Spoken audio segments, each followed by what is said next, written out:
Sky City Hotel.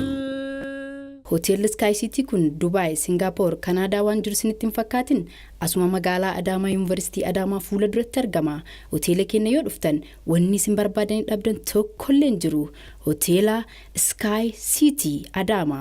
Hoteelli kun siriiwwan babbareedoo biyya Turkii irraa dhufan kan sadarkaa isaa eeggate gosa 4 qaba. Suite room, VIP room, family room, single room, walumaa galatti siriiwwan 28 kan qabu yoo ta'u tajaajila bilisaa Wi-Fi fi TV-wwan flaatti kutaa hundumaa keessatti ciree bilisaan waan hawwaa yoo barbaadan achuma kutaa keessan keessatti isiniif qopheessinee jirra. Ganama yoo hirriba keessan irraa kaatanii foddaa keessan saaqxan qilleensa bareedaa fi ilaalcha gaarii kan qabu yoo ta'u haalli hoteelli kun ittiin dalagame hedduu kan nama hawwatudha.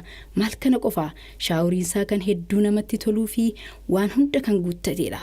Maarreekaa hoteela keenya yoo dhuftan yaaddoon kon jiru foomii daqiiqaa muraasa keessatti rifeensa keessan isiniif goggossu isiniif qopheessineerra.